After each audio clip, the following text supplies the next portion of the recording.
वक्रतुंड महाकाय सूर्यकोटि समप्रभा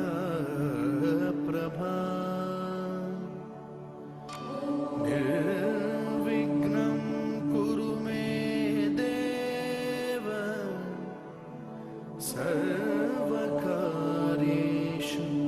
सर्वदा।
अब हम बात करेंगे प्रश्नावली 2.3 के सवाल नंबर 5 के पहले भाग पर। हमारे इस सवाल में क्या सवाल दिया गया है हमें? देखिए, हमारा सवाल है बहुपदों पॉलिनोमियल्स px, gx, qx और rx, चार पॉलिनोमियल बताए गए हैं px, gx, qx और rx के ऐसे उदाहरण एग्जाम्पल दीजिए जो कि विभाजन एल्गोरिथम को यानी डिवीजन एल्गोरिथम को संतुष्ट करती हैं या सेटिस्फाई करती हैं। शर्त क्या है कि जो px बहुपद है उसकी डिग्री यानी उसकी घात और qx जो बहुपद है उसकी डिग्री यानी उसकी घात, दोनों की घातें बराबर होनी चाहिए, दोनों की डिग्री बराबर होनी चाहिए। ठीक है, इस सवाल को हल करें उससे पहले हम ये विचार करते हैं कि आखिर ये px, gx, qx और rx आखिर हैं क्या।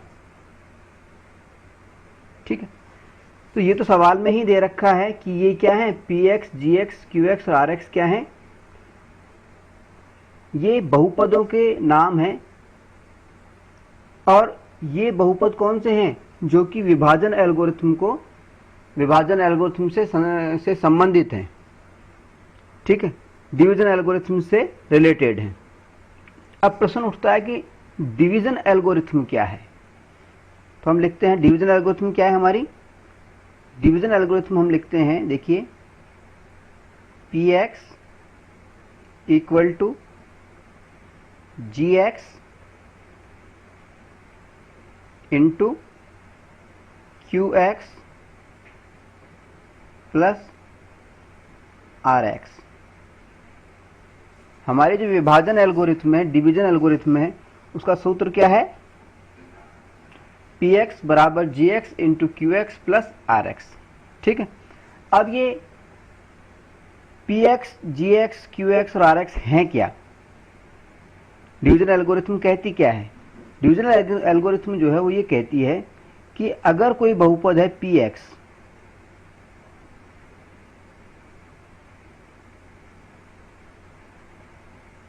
ये कोई बहुपद है पी एक्स, इसको हम भाज्य बहुपद मान लेते हैं। अगर किसी बहुपद पी एक्स के अंदर हम भाग लगा दें दूसरे बहुपद किसका? जी एक्स का, ठीक है। अगर हम बहुपद पी एक्स के अंदर जी एक्स का भाग लगाएं, यानी बहुपद पी एक्स क्या हो गया? भाज्य बहुपद, डिविडेंट वाले हिस्से पर, ठीक है, डिविडेंट वाला जो पॉलिनोमियल है वो। जी एक्स का मतलब क्या हो गया? भाजक, डिवाइजर, डिवाइजर वाला बहुपद। तो विभाजन एल्गोरिथम क्या कहती है कि यदि हम पी एक्स बहुपद में जी एक्स बहुपद का भाग लगाएं और ऐसा करने पर अगर हमें एक नया बहुपद प्राप्त होता है क्यू एक्स, यानी भागफल, भागफल प्राप्त होता है क्यू एक्स, यानी भागफल वाला बहुपद, ठीक है। और शेषफल, शेषफल हमें मान लीजिए प्राप्त होता है आर एक्स, आर एक्स यानी रिमाइंडर वाला, ठीक है। क्यू एक्स यानी क्वेशेंट वाला, भागफल वाला बहुपद, आर एक्स यानी रिमाइंडर वाला बहुपद, शेषफल वाला बहुपद, ठीक है। तो क्या होता है, अगर हम ऐसा करने पर क्या होगा? अगर हम भाजक बहुपद जो जी एक्स वाला बहुपद है उसको अगर हम क्यू एक्स से मल्टीप्लाई कर दें, गुणा कर दें, देखिए हमने ये लिखा है ना, जी एक्स इंटू क्यू एक्स, ठीक है, और उसके अंदर शेषफल यानी जो बचा शेषफल वाला बहुपद है आर एक्स, इसको जोड़ दें प्लस आर एक्स, ये लिखा है ना हमने यहाँ पे, तो हमें क्या प्राप्त हो जाता है? पी एक्स, यानी ये प्राप्त हो जाता है, यानी भाज्य बहुपद प्राप्त हो जाता है, ठीक है। तो ये तो हमारा हुआ विभाजन एल्गोरिथम का अर्थ, ठीक है। अब हमें क्या करना है? सवाल में हमें कहा गया है कि विभाजन एल्गोरिथम के जो पी एक्स, जी एक्स, क्यू एक्स और आर एक्स हैं, इनके ऐसे उदाहरण हमें लेने हैं। कैसे उदाहरण लेने हैं? कुछ उदाहरण लेने हैं कि वो उदाहरण कैसे होने चाहिए? वो उदाहरण ऐसे होने चाहिए कि जो ये क्यू एक्स है, क्या दिया है? पी एक्स, यानी ये जो पी एक्स है इसकी डिग्री, यानी पी एक्स इसकी डिग्री, और जो क्यू एक्स है यानी भागफल वाला जो बहुपद है उसकी डिग्री, दोनों की डिग्रियां, डिग्री का मतलब क्या होता है? बहुपद की डिग्री का मतलब क्या होता है? बहुपद की घात का मतलब क्या होता है? बहुपद की घात का मतलब होता है बहुपद में मौजूद जो चर है उसकी सबसे बड़ी घात, वो बहुपद की घात कहलाती है, ठीक है। तो हमें क्या करना है? पी एक्स की डिग्री और क्यू एक्स की डिग्री समान होनी चाहिए, ये हमें शर्त दी गई है सवाल के अंदर, ठीक है। अब इस शर्त का पालन करने वाले हमें उदाहरण देने हैं। उदाहरण देने हैं इसका मतलब हमें क्या करना है? क्या पता करना है? पी एक्स पता करना है, पी एक्स क्या है ये पता करना है हमें, और पता करना है जी एक्स यानी भाजक क्या है उसका पता करना है। पी एक्स और जी एक्स हमें मालूम चल जाएंगे तो क्यू एक्स और आर एक्स भी मालूम चल जाएंगे, ठीक है। तो यानी हमें पता करना है पी एक्स यानी भाज्य वाला बहुपद कौन सा है, और जी एक्स यानी भाजक वाला बहुपद, डिवाइजर वाला बहुपद कौन सा है, पॉलिनोमियल कौन सा है, ठीक है। बहुपद तो हमें दिया नहीं गया है, वो हमें पता करना है। हमें ये भी नहीं बताया गया है इस प्रश्न के अंदर कि वो बहुपद किस प्रकार का होगा, यानी क्या वो रैखिक बहुपद होगा, क्या वो रैखिक यानी लीनियर होगा, लीनियर पॉलिनोमियल होगा, क्या वो द्विघात होगा यानी क्वाड्रेटिक होगा, और क्या वो त्रिघात होगा यानी क्यूबिक होगा, ये भी हमें नहीं बताया गया है। ये भी हमें अपने हिसाब से ही चुनना है कि हम चाहें तो रैखिक बहुपद को ले सकते हैं, हम चाहें द्विघात बहुपद सेलेक्ट कर सकते हैं, हम चाहें त्रिघात बहुपद सेलेक्ट कर सकते हैं। लेकिन जो भी बहुपद हम सेलेक्ट करते हैं उदाहरण के तौर पे, वो बहुपद, उस बहुपद का हमें मानक रूप यानी स्टैंडर्ड फॉर्म मालूम होनी चाहिए। अब हम रैखिक बहुपद की अगर स्टैंडर्ड फॉर्म की बात करें, मानक रूप की बात करें, तो रैखिक बहुपद का स्टैंडर्ड फॉर्म क्या होता है? अगर रैखिक बहुपद है तो उसका स्टैंडर्ड फॉर्म होगा ax प्लस b। रैखिक बहुपद या लीनियर पॉलिनोमियल का मतलब क्या होता है? इसमें चर की घात 1 होती है, ठीक है। चर की जो भी चर है, जो भी वेरिएबल है, उसकी सबसे बड़ी घात 1 होती है, ठीक है। तो ये इसका रैखिक बहुपद का मानक रूप हो गया। इसी तरह से द्विघात बहुपद का मानक रूप क्या होता है? क्वाड्रेटिक पॉलिनोमियल का मानक रूप क्या होता है? स्टैंडर्ड फॉर्म क्या होती है? ax square plus bx square plus c, ठीक है। इसी तरह से हम बात करें त्रिघात बहुपद की, तो त्रिघात बहुपद का मानक रूप कौन सा होता है? इसको हम कह सकते हैं ax³ plus bx square plus cx plus d, ठीक है। यहाँ पे a b c d जो भी हैं ये क्या है? गुणांक हैं, ठीक है।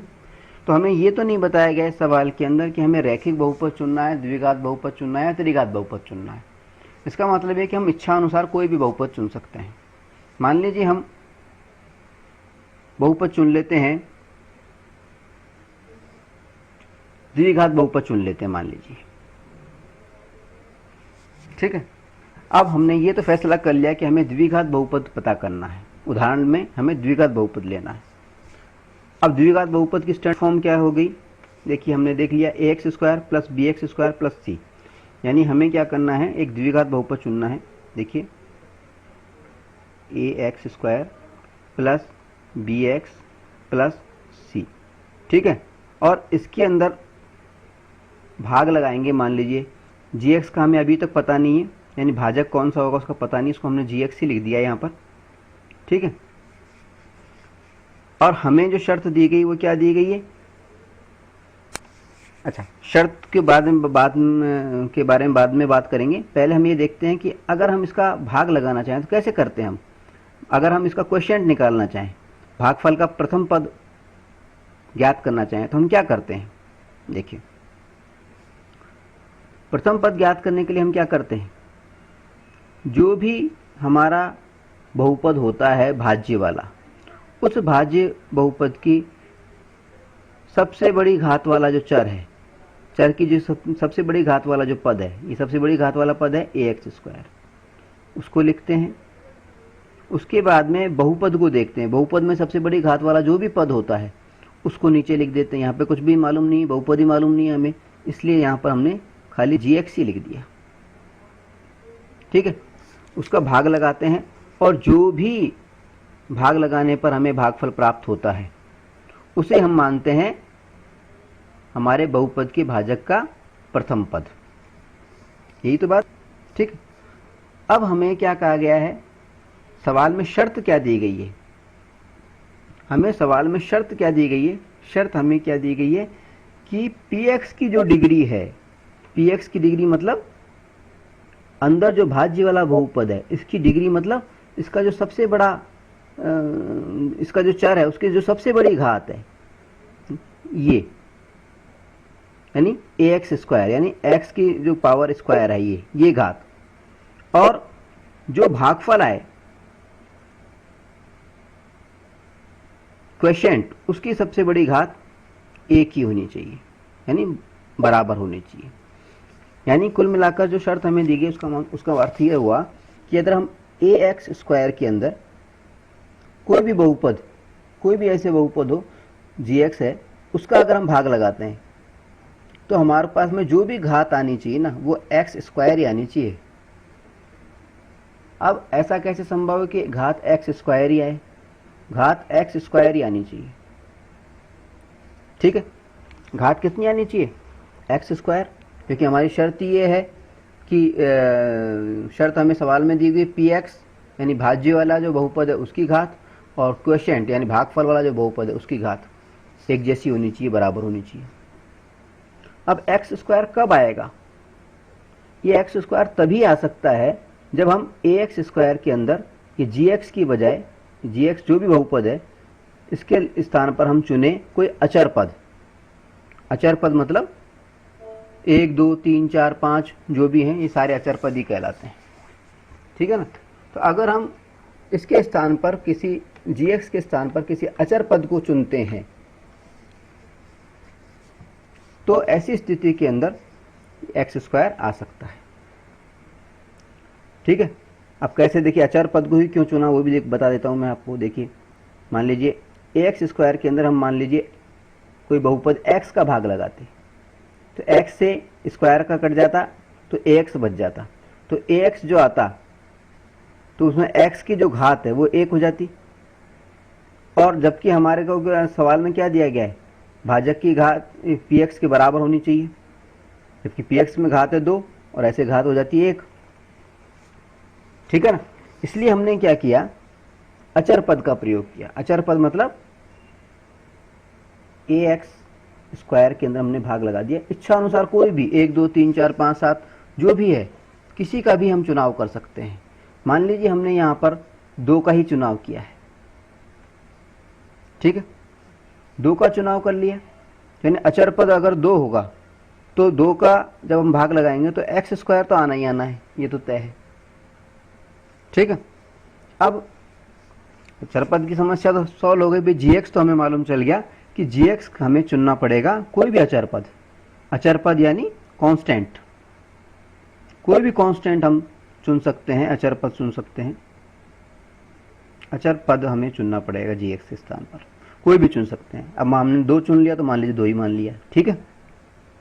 अब जब हमने अचर पद चुन लिया तो अब अचर पद का हम इसमें भाग कैसे लगाएंगे, जब तक कि हमें ये जो बहुपद है इसके अंदर जो कोफिशिएंट्स का प्रयोग हुआ है, गुणांकों का जो प्रयोग किया गया है, उन गुणांकों का मान मालूम ना हो, ठीक है। तो अब बात आ गई कि ये ए बी सी डी जो प्रयोग हो रहे हैं, इस जो हमने स्टैंडर्ड फॉर्म लिए उसके अंदर ए बी सी, ये जो प्रयोग हो रहे हैं इनका मान कैसे रखें। इनका मान रखने के लिए नियम ये कहता है हमारा कि अगर हमें क्या करना होगा, बहुपद के अंदर इनके जो मान रखने हैं ए बी सी के गुणांकों के, कोफिशिएंट्स के, वो मान कैसे रखने, या तो वो मान होने चाहिए अचर पद के बराबर या उसके गुणज के रूप में, ठीक है।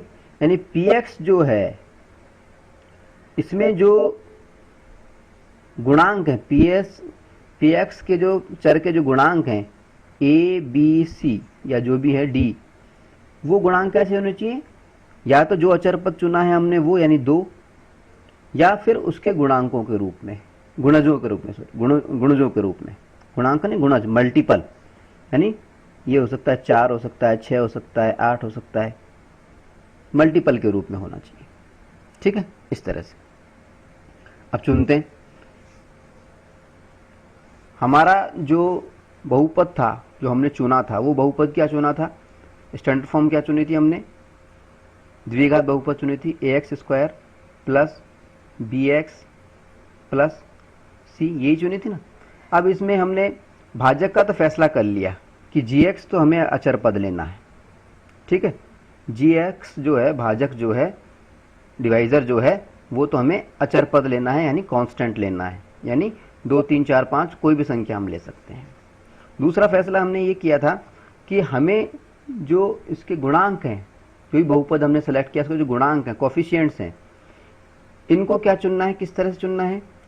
ये हमने माना कि या तो अचर पद के बराबर होनी चाहिए जो भी हमने अचर पद चुना है, या उसके गुणजों के रूप में होने चाहिए, उसके मल्टीपल्स के रूप में होने चाहिए।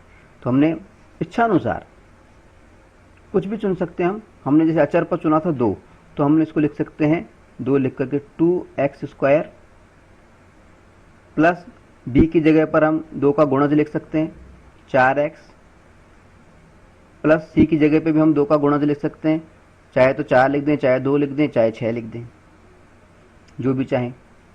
तो हमने यहाँ पे 6 चुन लिया है। तो हमारे पास में जो बहुपद प्राप्त हुआ है वो है 2x² प्लस 4x प्लस 6, ठीक है। अब ये जो बहुपद है, इस बहुपद के अंदर हमें भाग लगाना है किसका, gx का। क्योंकि हमें विभाजन एल्गोरिथम को भी तो प्रदर्शित करना है। इस सवाल में सबसे पहली जो कठिनाई होती है वो तो ये होती है कि हम उदाहरण आखिर चुने कैसे। उदाहरण तो बहुत सारे हो सकते हैं, लेकिन हम उदाहरण चुने कैसे और किस आधार पर चुने। ठीक है, तो हमने उदाहरण चुन लिया कि हमें उदाहरण लेना है px के रूप में, ये वाला 2x² + 4x + 6। ठीक है, और gx के लिए हमने चुन लिया कि अचर पद हमें लेना है 2। ठीक है, अब हम देखते हैं कि हमने जो ये उदाहरण सेलेक्ट किए हैं, क्या ये उदाहरण जो है वो विभाजन एल्गोरिथम को, डिवीजन एल्गोरिथम को सेटिस्फाई करता है, संतुष्ट करता है। देखिए, हमने उदाहरण क्या सेलेक्ट किया है, हमने उदाहरण में सेलेक्ट किया है px, यानी भाज्य वाला जो बहुपद है, डिविडेंड वाला जो बहुपद है, वो क्या चुना है हमने, वो हमने इच्छानुसार चुना था 2x² + 4x + 6। इसी तरह से हमने जो भाजक वाला बहुपद है, डिवाइजर वाला बहुपद है, वो क्या चुना हमने, डिवाइजर को हम बोलते हैं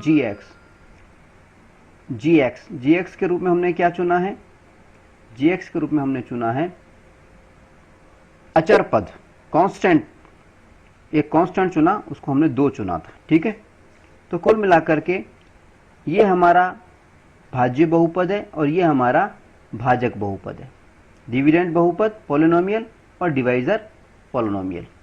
अब इनका भाग लगा के हम देखते हैं कि क्या ये उदाहरण जो है हमारा इस डिवीजन एल्गोरिथम को संतुष्ट करता है कि नहीं करता है। आइए देखते हैं। 2x² + 4x + 6। ठीक है, इसको लिख दिया हमने। फिर हमने अचर पद का भाग लगा रहे हैं। ठीक है, अब जब हम एक बहुपद में दूसरे बहुपद का भाग लगाते हैं तो हम कैसे लगाते हैं, पहला पद कैसे करते हैं। सबसे पहले देखते हैं जो बहुपद हमें दिया गया है उस बहुपद का सबसे बड़ी घात वाला चर कौन सा है, चर वाला कौन सा पद है, वो है 2x²। इसके अंदर हम भाग लगाते हैं डिवाइजर के, यानी भाजक के सबसे बड़ी घात वाले पद का। इसमें एक ही पद है इसलिए इसका 2 का भाग लगाएंगे। दोनों को हमने क्रॉस किया तो क्या आ गया हमारे पास में, दोनों भाग लगाया तो x² आ गया। तो ये जो x² है इसको हमने यहाँ पे लिख दिया।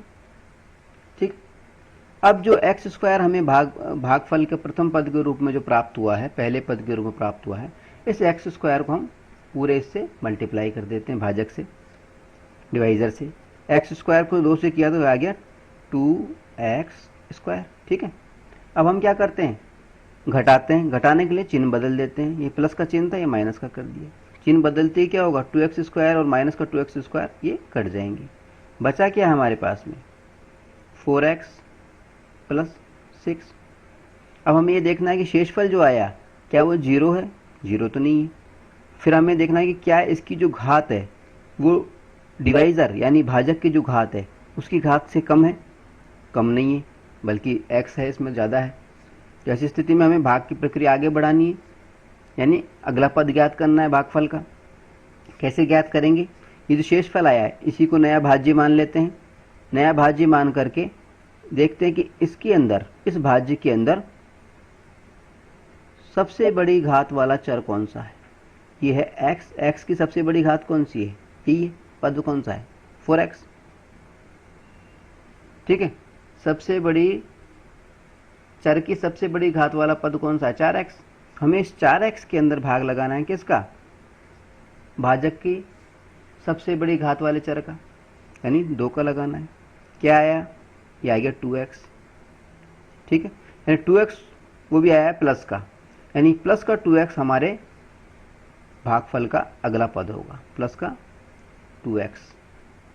ठीक है, अब ये जो 2x नया भागफल का अगला पद आया है इसको भी मल्टीप्लाई करेंगे हम भाजक से, यानी इससे करेगा तो क्या हुआ, 2x को हमने इससे किया तो क्या हो गया, ये 4x हो गया।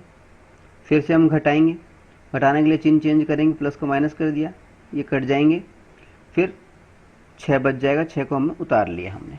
ठीक है, अब फिर से नया पद प्राप्त करना है हमें। ये 0 नहीं है और इसकी घात भी इससे कम नहीं है, भाजक से कम नहीं है, इसलिए भाग आगे देना है हमें। कैसे देंगे, 2 का भाग 6 में देंगे तो कितना आएगा, देखिए वही फार्मूला है, 6 2 आया हमारे पास में 3, इस 3 को हमें लिखना है, प्लस का 3 है ये, तो +3 के रूप में यहाँ पे लिख देना है +3। और फिर जब +3 हमें अगला भागफल का अगला पद प्राप्त हो गया तो इस 3 को मल्टीप्लाई करेंगे भाजक यानी 6 से, ये कर दिया 6, और फिर घटा देंगे, ये चिन्ह बदल दिया, माइनस का कर दिया, ये कट गया, ये 0 आ गया। ठीक है, इस प्रकार हमें जो भागफल प्राप्त हुआ, अब देखिए हमें भागफल क्या प्राप्त हुआ है, इसको नोट कीजिए। भागफल हमें प्राप्त हो रहा है, भागफल को हम लिखते हैं क्यू लिख देते हैं, QX। भागफल क्या प्राप्त हुआ हमारा, x² + 2x + 3। ठीक है, अब यहां पर हम, और शेषफल क्या प्राप्त हुआ यानी RX क्या प्राप्त हुआ, देखिए शेषफल यानी RX क्या प्राप्त हुआ, 0। ठीक है, अब जब हमें QX और RX मालूम चल गए, अब हमें एक बात चेक करते हैं कि हमने जो उदाहरण लिया था वो बिल्कुल सही था कि नहीं था। देखिए हमें क्या कहा गया था कि PX की जो डिग्री है, यानी PX जो बहुपद है, उस बहुपद में जो चर इस्तेमाल हुआ है उसकी जो सबसे बड़ी घात है वो, यानी PX की सबसे बड़ी घात कौन सी है, घात वाला ये है, 2 है। ठीक है, और QX यानी भागफल वाला, क्वोशिएंट वाला बहुपद कौन सा है, ये वाला, इसकी सबसे बड़ी घात कौन सी है, x²। दोनों बराबर होने चाहिए, बराबर है कि नहीं, देखो x² इसमें, ये और इधर भी x² है, ये 2 की बात नहीं हो रही, ये तो गुणांक है, कोफिशिएंट। हम सिर्फ चर की घात की बात कर रहे हैं, यानी x की घात 2 है, यहाँ पे भी x की घात 2 है, यानी शर्त के मुताबिक तो हमारा उदाहरण बिल्कुल ठीक था। अब हम देखते हैं कि जो उदाहरण हमने लिया क्या विभाजन एल्गोरिथम को संतुष्ट करता है। देखिए विभाजन एल्गोरिथम हमारी क्या थी, देखिए हम जानते हैं हमारी विभाजन एल्गोरिथम कहती है PX यानी भाज्य वाला बहुपद कब प्राप्त होता है, जब हम क्या करें, जो हमारा वाला बहुपद है GX है उसको मल्टीप्लाई कर दें किससे, भागफल वाले बहुपद से यानी QX से, और उसके अंदर हम शेषफल वाला बहुपद यानी RX जोड़ दें। ठीक है, ये तो कहता है हमारा। अब हम अगर इसको कैसे करें, देखिए अब इनमें मान रख देते हैं, GX का मान रख देते हैं हम।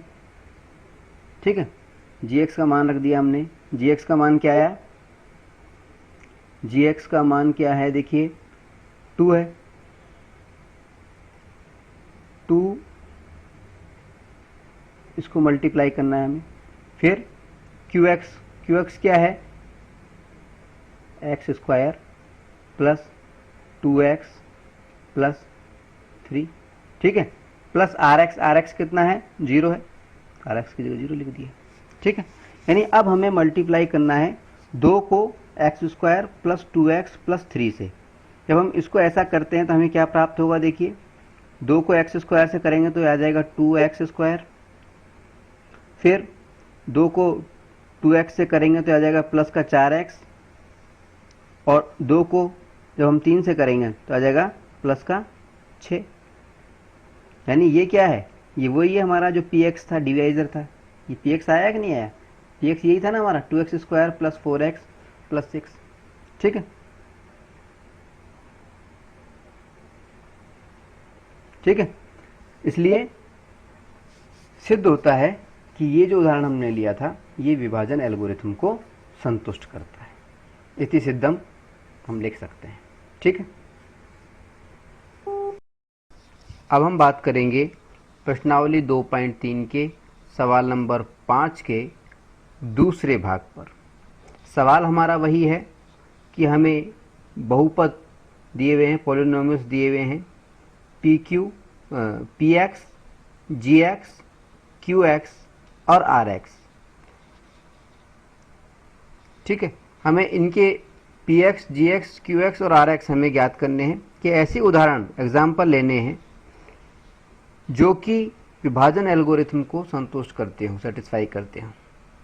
ठीक है, और एक शर्त हमें दी हुई है कि उसके अंदर क्या होना चाहिए, QX की जो घात है, QX की जो डिग्री है वो RX की डिग्री के बराबर होनी चाहिए, दोनों की डिग्री बराबर होनी चाहिए, एक जैसी होनी चाहिए। ठीक है। सबसे पहला सवाल तो ये उठता है कि ये px, gx, qx और rx क्या है। हम जानते हैं कि px, gx, qx और rx जो हैं ये विभाजन एल्गोरिथम यानी डिवीजन एल्गोरिथम से संबंधित बहुपद हैं। ठीक है। अब विभाजन एल्गोरिथम क्या है? विभाजन एल्गोरिथम क्या कहती है? देखिए, विभाजन एल्गोरिथम ये कहती है कि यदि हम किसी बहुपद px के अंदर, ये कोई बहुपद है, इसके अंदर अगर हम भाग लगा दें किसी दूसरे बहुपद gx का, ठीक है, और ऐसा भाग लगाने पर हमें भागफल के रूप में, क्वोशिएंट के रूप में अगर हमें बहुपद qx प्राप्त हो जाता है और शेषफल जो है वो हमें मान लीजिए बहुपद rx प्राप्त होता है, तो विभाजन एल्गोरिथम कहती है कि यदि हम gx को qx से मल्टीप्लाई कर दें, यानी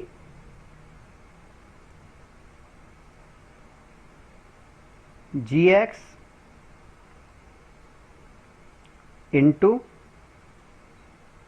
qx मल्टीप्लाई कर दें और उसके बाद में जो गुणनफल आए उस गुणनफल के अंदर अगर हम rx को जोड़ दें, प्लस कर दें, यानी शेषफल जो बचा था हमारा उसको अगर हम जोड़ दें यानी प्लस rx, तो हमें px प्राप्त हो जाता है, यानी वापस से भाज्य प्राप्त हो जाता है, इक्वल टू क्या प्राप्त होना चाहिए? px। ये हमारी जो विभाजन एल्गोरिथम है वो कहती है। ठीक है। अब हमें क्या कंडीशन दी जा रही है? हमें px, ना तो हमें gx का मालूम है, ना qx का मालूम है, ना rx का मालूम है, ना px का मालूम है, हमें कोई सा भी बहुपद मालूम नहीं है। ठीक है। अगर हम इन बहुपदों में से हमें दो बहुपद मालूम हो, यानी px यानी भाज्य वाला बहुपद प्राप्त हो और भाजक वाला बहुपद जो है वो भी हमारे पास में मौजूद हो, तो बाकी के जो बहुपद हैं भागफल वाला और क्वोशिएंट वाला, ये दोनों हम, भागफल वाला और रिमाइंडर वाला, शेषफल वाला, दोनों बहुपद हम ज्ञात कर सकते हैं। ठीक है। यानी हमें दो बहुपद तो मालूम होने ही होने चाहिए। पहला बहुपद कौन सा मालूम होना चाहिए? px वाला, यानी भाज्य बहुपद जिसका कि हमें भाग लगाना है, जिसमें कि हमें भाग लगाना है। और दूसरा हमें मालूम होना चाहिए कौन सा बहुपद? gx, भाजक वाला, डिवाइजर वाला, जिसका कि हमें भाग लगाना है। ठीक है। तो px बहुपद और gx बहुपद ये दोनों हमें मालूम होने चाहिए, लेकिन फिलहाल हमें मालूम नहीं है। और हमें सवाल में यही कहा गया है कि हमें ऐसे उदाहरण लेने हैं। अब उदाहरण कैसे सेलेक्ट करें हम? हमें क्या कहा गया है कि हमें px और gx के ऐसे उदाहरण लेने हैं कि अगर हम px के अंदर gx का भाग लगाएं तो जो भागफल है, यानी ये जो qx है इसकी जो घात है और जो rx जो आ रहा है नीचे शेषफल, इसकी जो घात यानी डिग्री है, डिग्री या घात का मतलब होता है, डिग्री का मतलब होता है कि चर की सबसे बड़ी घात, यानी ये जो चर है इसकी जो सबसे बड़ी जो घात है वो दोनों बराबर हों। यानी अगर qx के अंदर घात x स्क्वायर आ रही है तो rx के अंदर भी घात x स्क्वायर ही आनी चाहिए। जो घात qx की आएगी वही घात इसकी आनी चाहिए, दोनों की डिग्री सेम होनी चाहिए। ठीक है। अब ये कब संभव है? ऐसा कब संभव है कि भागफल की डिग्री और रिमाइंडर शेषफल की डिग्री बराबर हो? ऐसा संभव होने के लिए हमें दो बातों का ध्यान रखना है कि अगर हम ऐसा चाहते हैं तो हमें क्या px, जैसे मान लीजिए हमें ये नहीं कहा गया कि जो px बहुपद है, जो भाज्य बहुपद है, ये रैखिक बहुपद है, लीनियर है, या द्विघाती है मतलब क्वाड्रेटिक है, या फिर वो क्यूबिक है यानी त्रिघाती है।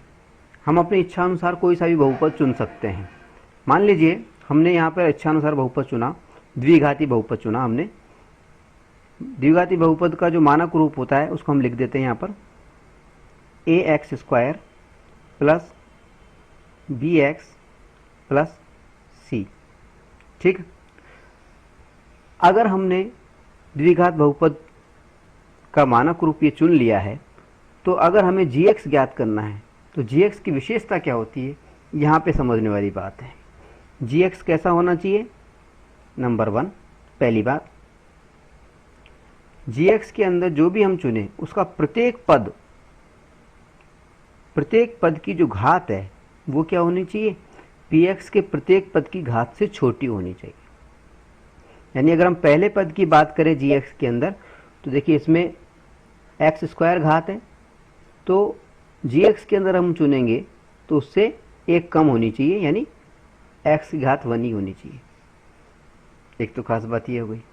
दूसरी बात, आगे चलें, अगले पद पे चलते हैं। मान लीजिए हम, तो अगला पद क्या है देखिए हमारा bx, यहाँ पे x की घात कितनी है? 1, यहाँ पर x की घात 0 ही होनी चाहिए।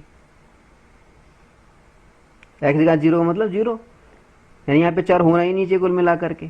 तो कुल मिला के अगर हमें ऐसे सवाल करना है, द्विघात हमने कोई समीकरण चुना है, तो हमें क्या करना होगा?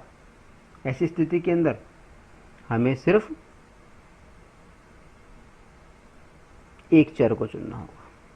ठीक है। दूसरी बात क्या है? घात वाली बात तो हो गई कि घात हमेशा छोटी होगी। अगर यहाँ पे त्रिघात होता, मान लीजिए त्रिघात होता ये बहुपद, तो क्या होता? देखिए ax³ plus bx² plus cx plus d, यही होता ना। अब इस पर कैसे बनाते हैं हम बहुपद? gx कैसे ज्ञात करते? देखिए x³ है तो यहाँ पे कम से कम x² होता, फिर अगला जो पद होता वो कम से कम ये x² है तो अगला पद x होता। ठीक है, फिर अगला पद यहाँ पे x एक पावर है तो यहाँ पे 0, अगले पद की ज़रूरत ही नहीं। इसका मतलब यही बहुत है हमारे लिए। ठीक है, इस तरह से। तो पहली बात तो क्या होती है कि जो भी gx हम चुन रहे हैं, px तो हमने मान लिया, फिर द्विघात मान लिया, त्रिघात कोई भी जो बहुपद था उसका मानक रूप हमने मान लिया। लेकिन अब gx क्या होगा? इस आधार पर gx में उस जो हमने माना है बहुपद, द्विघात या त्रिघात, उस बहुपद के प्रत्येक पद से जो है gx का प्रत्येक पद एक घात कम होना चाहिए। यानी यहाँ पे 2 घात थी तो यहाँ x की पावर 1 कर दी, इधर 3 थी तो x की पावर 2 कर दी। ठीक है, अगला पद हमने एक पावर कम दी, उससे अगले पद के अंदर पावर 0 हो जाती है, इसलिए आगे लिखने की हमें ज़रूरत ही नहीं है। ठीक है, इसका मतलब gx हमें, अगर हम इसको चुनते हैं तो gx की जगह पे हमें x लिखना है, और अगर हम बहुपद चुनते हैं तो हमें gx की जगह पर, यानी भाजक बहुपद की जगह पर इसको चुनना है। ठीक है, दूसरी बात, ये तो बात हुई वैसे। अब बात आई गुणांकों की। तो गुणांक क्या है? गुणांक या तो gx का गुणांक 1 ही होना चाहिए। gx का गुणांक 1 होगा तो ऊपर a b c गुणांक है नहीं, कोफिशिएंट a b c जो आ रहे हैं ये। ठीक है, ये भी या तो 1 ही रखो, सारे 1 रखो। ठीक है, अन्यथा अगर हमने x का गुणांक gx के अंदर जो चुना है उसका गुणांक अगर हम 2 रखते हैं या 3 रखते हैं, कुछ भी रखते हैं, तो जो भी अचर पद हमने रखा है या तो उसके गुणांक px के अंदर भी वही रखने पड़ेंगे हमारे को, या उसके मल्टीपल के रूप में रखने पड़ेंगे। ठीक है, उदाहरण के तौर पे मान लीजिए हमने gx के अंदर गुणांक चुना, ये जो gx जो है, ये बहुपद जो हमने x चुना है यहाँ पर, इसके अंदर मान लीजिए गुणांक हमने 2 रख लिया। ठीक है, यानी हमने जो बहुपद चुना gx के स्थान पर वो है 2x, गुणांक 2 था, तो ये जो हमारा मानक रूप था इसके अंदर हम गुणांकों की जगह पे क्या लिख देंगे? या तो 2 लिख देंगे, 2x² कर सकते हैं, प्लस b की जगह पे हम या तो 2 लिख देंगे या 4 भी लिख सकते हैं मल्टीपल के रूप में, प्लस c की जगह पे हम चाहे कुछ भी लिख सकते हैं, 6 लिख दिए, ये मान लीजिए 6 लिख दिया हमने, लेकिन होगा इस 2 के गुणांक, इस अचर पद 2 के गुणांक के कांस्टेंट के हिसाब से होगा। ठीक है, अच्छा, ठीक इसी तरह से अगर मान लीजिए हमने यहाँ पे किया है, यहाँ पे भी वही बात है। अगर हमने गुणांक यहाँ पे मान लीजिए 2 रखा है तो यहाँ भी उस गुणांक को उसी तरह से करना पड़ेगा हमारे को। स्क्वायर का जो गुणांक है 2 रखा है, तो यहाँ पे भी इसी तरह से हमें करना पड़ेगा। एक ही जगह पे हमें 2 रखना पड़ेगा या उसका मल्टीपल के रूप में रखना पड़ेगा। ठीक है, इधर भी 2 या उसके मल्टीपल के रूप में होगा। ठीक है, अच्छा, ये तो बात हुई हमारे उदाहरण चयन पे। तो उदाहरण हमने क्या चुना, उदाहरण किस आधार पर चुन सकते हैं, px जो हम चुनेंगे वो तो हमने कर लिया 2x square plus 4x plus 6। ठीक है, कैसे चुना, gx हमने पहले x चुना था, उसमें 2 का गुणांक लिया था, यानी 2x हमने gx के रूप में चुना था, 2x। ठीक है, अब भाग लगा के देख लेते हैं हम। भाग कैसे लगाते हैं, पहला पद देखा, ये भाजक वाला पहला पद देखा, इसमें भाग लगाया, क्या आया, x। अब ये जो भागफल आया इसको मल्टीप्लाई किया तो क्या आ गया, 2x स्क्वायर। ठीक है, माइनस घटा दिया, क्रॉस हो गया। अब बचा 4x प्लस 6। ठीक है, अब फिर से क्या किया हमने, ये जो 4x था इसके अंदर भाग लगाना किसका, 2x का। भाग लगाया तो कितना आ गया, 2 प्लस का, तो प्लस का 2 भागफल का अगला पद हो गया। ठीक है, 2 से मल्टीप्लाई करेंगे तो 2 दूनी, ये हो गया 4x। ठीक है, फिर हम घटा देंगे, ये घटाया, ये कट गया, बचा कितना, 6। शेषफल आया 6। ये जो 6 शेषफल है, हम शेषफल को हम देखते हैं, क्या ये 0 है, 0 तो नहीं है। क्या ये शेषफल की घात जो है भाजक की घात से छोटी है, बिल्कुल छोटी है, क्योंकि भाजक के अंदर तो 2 के अलावा x भी दे रखा है और इसकी घात 1 है। ठीक है, तो इसलिए हमने यहाँ पे भाग की प्रक्रिया रोक दी, यानी भागफल हमारे पास में क्या आया, भागफल तो हमारे पास में आ गया, जो हमें भागफल ज्ञात करना था, px कहाँ गया, px, भागफल qx, ये रहा qx। भागफल की जगह पर हमारे पास में qx वाला बहुपद कौन सा आ गया, x प्लस 2। ठीक है, और ये तो x प्लस 2 हमारा भागफल क्वोशिएंट वाला हो गया। अब शेषफल कितना आया, शेषफल वाला 6, तो rx की जगह पर हमने लिख दिया ये 6 लिख दिया। ठीक है, और भाजक कौन सा था हमारा, gx कौन सा माना था हमने, 2x, तो यह हमने 2x लिख दिया, ये मल्टीप्लाई करके। ठीक है, अब बराबर देखना है हमारे को कि क्या हमारा जो हमने जो पूरा बहुपद माना था वो आता है कि नहीं आता है। बहुपद कौन सा माना था हमने बहुपद माना था 2x square plus 4x plus 6, यही तो माना था। ठीक है, अब करके देखते हैं, इनको मल्टीप्लाई करते हैं। देखिए 2x को इस x से किया तो 2x स्क्वायर हो गया, फिर इस 2x को हमने इस 2 से किया तो क्या गया, प्लस का कितना आ गया, प्लस का 4x, फिर प्लस का फिर 6 आगे लिखा हुआ है ही पहले से ही, 6 आया कि नहीं आया वो, इसका मतलब विभाजन एल्गोरिथम को संतुष्ट कर रहा है कि नहीं कर रहा है। ठीक है, अब हम बात करेंगे प्रश्नावली 2.3 की सवाल नंबर 5 के तीसरे और अंतिम भाग पर। सवाल हमारा वही है, बहुपदों पोलिनोमियल्स px, gx, qx और rx के ऐसे उदाहरण दीजिए, एग्जाम्पल दीजिए, जो कि विभाजन एल्गोरिथम को, डिवीजन एल्गोरिथम को संतुष्ट यानी सेटिस्फाई करते हों, तथा जिसमें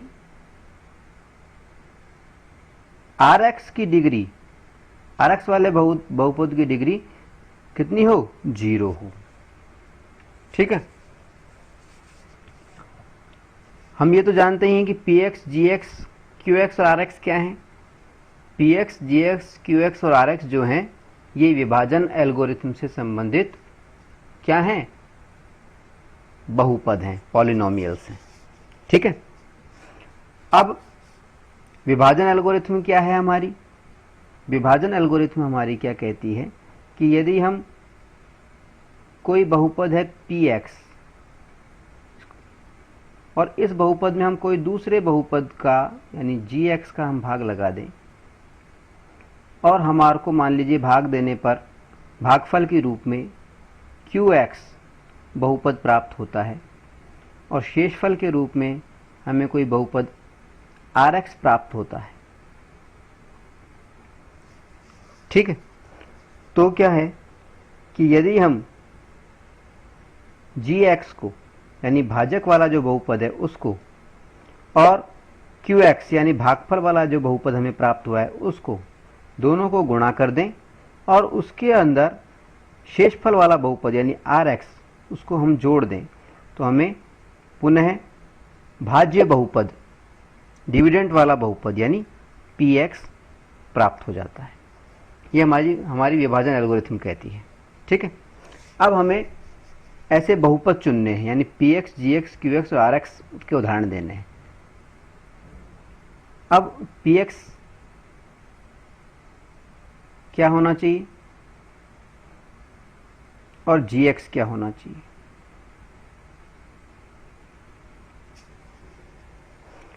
QX और RX तो हमें स्वतः ही मालूम चल जाएंगे।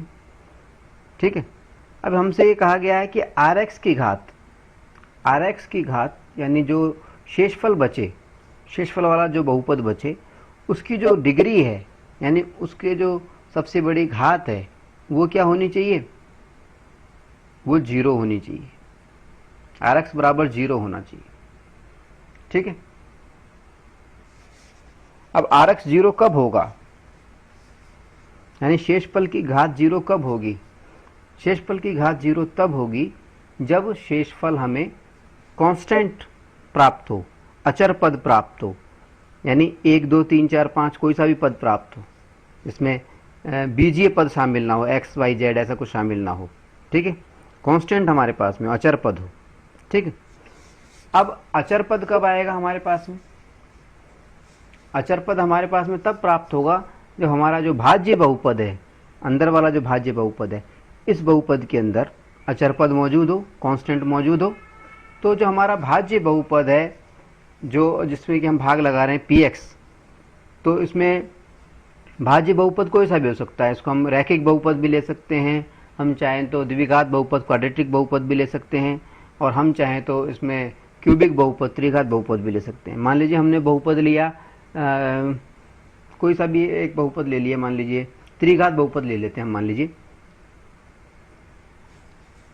लीजिए हमने ले लिया त्रिघात बहुपद का फार्मूला क्या होता है, देखिए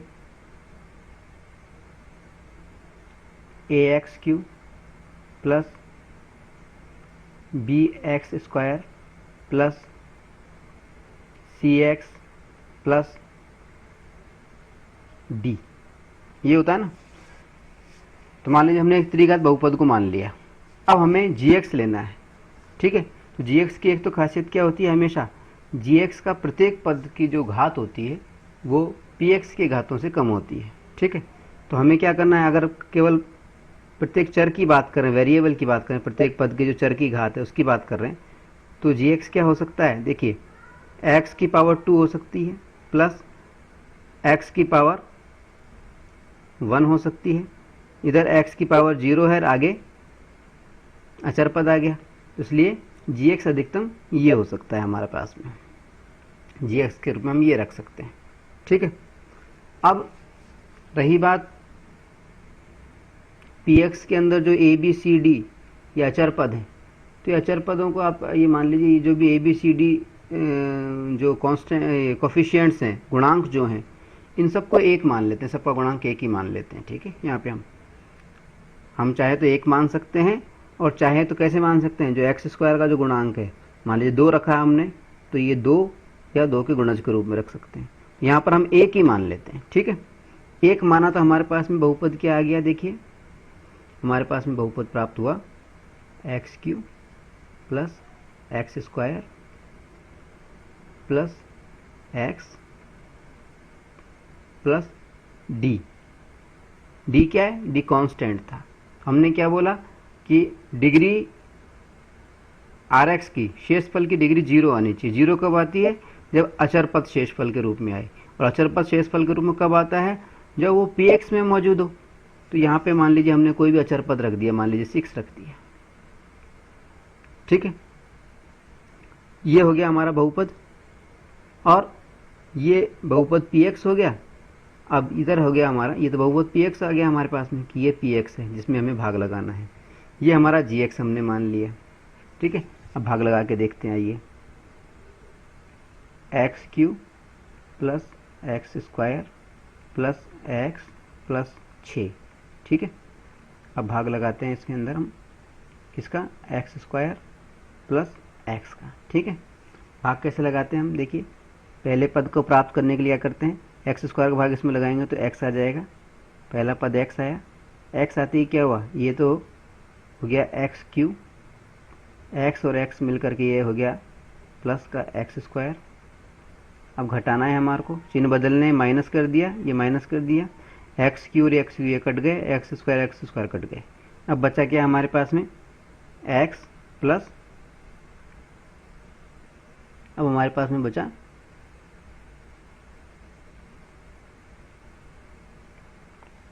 एक्स प्लस 6, ठीक है। अब इसकी सबसे बड़ी घात अगर हम देखें, x प्लस 6 आ रहा है, अचर पद आ गया ये। अगर इसमें मान लीजिए हमारे बहुपद के अंदर ये x वाला शून्य होता, 0 होता, अगर ये x नहीं होता हमारे पास में, सिर्फ 6 होता, यानी हमने ये चुना होता x cube plus x square plus 6, तो हमारे पास में क्या आता, खाली 6 आता। 6 एक अचर पद है, 6 क्योंकि एक अचर पद है, इसलिए ये जो देखिए इसकी जो पावर है 0 हो गई, x की सबसे बड़ी घात सबसे 0 हो गई, शेषफल की सबसे बड़ी घात, ठीक। ये हमारा आंसर हो गया। चाहे तो हम ऐसा कर सकते थे कि जो हमने बहुपद चुना वो इस तरह चुन सकते थे, एक्स क्यूब प्लस 1 चुन सकते थे, ठीक है। और यहाँ पर हम एक्स स्क्वायर का इसमें भाग लगा देते। भाग लगाते तो कैसे लगाते, देखिए यहाँ पे x का भाग लगाते ही ये एक्स क्यू हो जाता, ठीक है। ये माइनस ये कट गया, प्लस का 1 बच गया। 1 क्योंकि अचर पद है इसलिए इसकी जो डिग्री है वो 0 है, ठीक है। और इसलिए हम कह सकते हैं कि ये जो राशियां आई हैं इसमें px, ये आई है qx, ये gx वाली राशि, ये qx यानी भागफल वाली राशि, ये हमारा px और ये हमारा rx। इनका मान अगर हम यहाँ पे रख दें, देखिए gx की जगह पर क्या रख दें, एक्स स्क्वायर रख देते हैं, इंटू qx की जगह पर क्या रख देते हैं, x आया था, x रख देते हैं, ठीक है। इसी तरह से rx की जगह पर क्या रख दें, प्लस का 1 रख दें, तो हमारे पास में देखिए क्या आएगा, एक्स क्यूब प्लस 1 आया कि नहीं आया। तो ये हमारा हो गया, बहुपद प्राप्त हो गया, हमें वापस से px प्राप्त हो गया। तो इसका मतलब विभाजन एल्गोरिथम की पुष्टि हो गई, ठीक है।